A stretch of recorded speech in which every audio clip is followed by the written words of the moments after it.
Hello అండి అందరికీ welcome to my channel. అందరు ఎలా ఉన్నారు? నేనైతే బాగున్నాను. ఈరోజు మీకోసం 35 మినిట్స్లో చికెన్ గ్రేవీ ఎలా ప్రిపేర్ చేయాలో చెప్తాను. వీడియో స్కిప్ చేయకుండా ఎండ్ వరకు చూసేయండి. అయినా 35 మినిట్స్లో గ్రేవీ ఏంటి, చికెన్ బాయిల్ అవ్వడానికే చాలా టైం పడుతుంది అని డౌటా? అలా డౌట్ ఏం వద్దు. నేను చెప్పిన ప్రాసెస్లో చేస్తే మీరు కూడా 35 మినిట్స్లో ప్రిపేర్ చేసుకొని తింటారు. ఇంకా లేట్ చేయకుండా ప్రాసెస్ స్టార్ట్ చేసేద్దాం. చూడండి. ఫస్ట్ స్టవ్ మీద కుక్కర్ పెట్టుకోవాలండి. హీట్ అయిన తర్వాత ఒక 5 టేబుల్ స్పూన్స్ ఆఫ్ ఆయిల్ పోసుకోవాలి. నేనైతే 1/2 kg చికెన్కి ప్రిపేర్ చేస్తున్నాను, అందుకని దానికి సరిపడా ఆయిల్ తీసుకున్నాను. ఆయిల్ హీట్ ఎక్కిన తర్వాత 4 సన్నగా కట్ చేసి పెట్టుకున్న ఆనియన్స్ వేసుకోవాలి.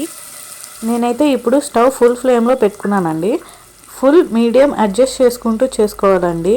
ఇప్పుడు ఈ ఆనియన్స్ వేసుకున్నాం కదండి, ఈ ఆనియన్స్ని ఒకసారి మంచిగా కలుపుకోవాలి. కలుపుకున్న తర్వాత 2 మినిట్స్ ఆయిల్లో మగ్గనివ్వాలండి. ఈ ఆనియన్స్ చూస్తున్నారు కదండి వీడియోలో, ఆనియన్స్ మంచిగా మగ్గింది. ఒక 2-3 మినిట్స్ సరిపోతుంది ఆనియన్స్ మగ్గటానికి. ఇలా మగ్గిన తర్వాత 4 గ్రైండ్ చేసి పెట్టుకున్న టమాటో ప్యూరీ వేసుకోవాలండి. ఇలా అయినా వేసుకోవచ్చు, లేక చిన్నగా కట్ చేసుకొని అయినా వేసుకోవచ్చు, మీ ఇష్టం అది. నేనైతే ప్యూరీ వేస్తున్నాను గ్రేవీ థిక్గా రావటానికి. వేసుకున్న తర్వాత మంచిగా దగ్గర అయ్యేంత వరకు కలుపుకోవాలండి 2 మినిట్స్. చూస్తున్నారు కదండి వీడియోలో, టమాటాస్ ఇంకా ఆనియన్స్ అనేది బాగా దగ్గరైపోయింది. దగ్గరైన తర్వాత 2 spoons of ginger garlic paste వేసుకోవాలి. వేసుకున్న తర్వాత ఒకసారి మంచిగా కలుపుకోవాలండి. ఈ జింజర్ గార్లిక్ పేస్ట్ దాంట్లో కలిసేంత వరకు మంచిగా కలుపుకోవాలి. మంచిగా కలుపుకొని పచ్చివాసన పోయేంత వరకు మగ్గించుకోవాలండి 2 మినిట్స్.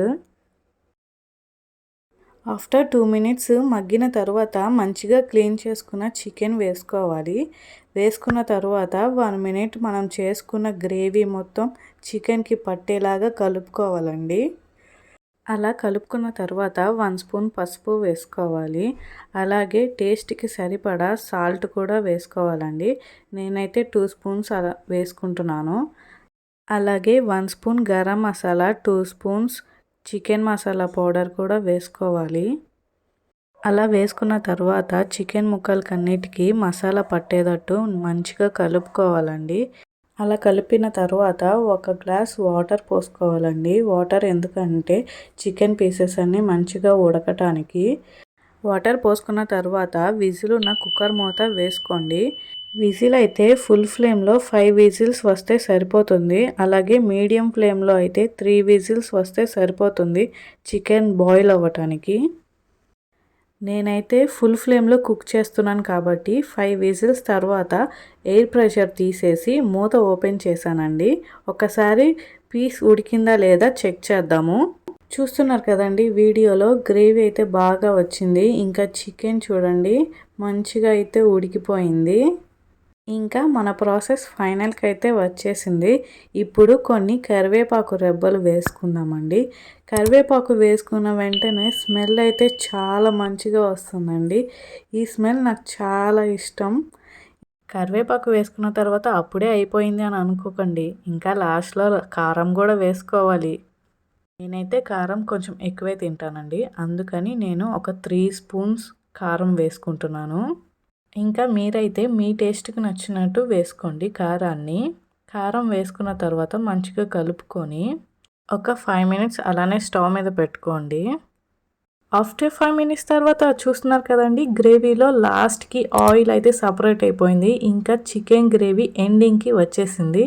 లాస్ట్కి కొత్తిమీర కొంచెం వేసుకొని ఇంకా సర్వింగ్ బౌల్లో సర్వ్ చేసుకోవడం అంతే. టేస్టీగా 35 మినిట్స్లో చికెన్ గ్రేవీ ఎలా చేయాలో ప్రాసెస్ చూశారు కదా. ఇంకా మీరు కూడా మీ చేతికి పని పెట్టేసి మీరు కూడా ట్రై చేసేయండి.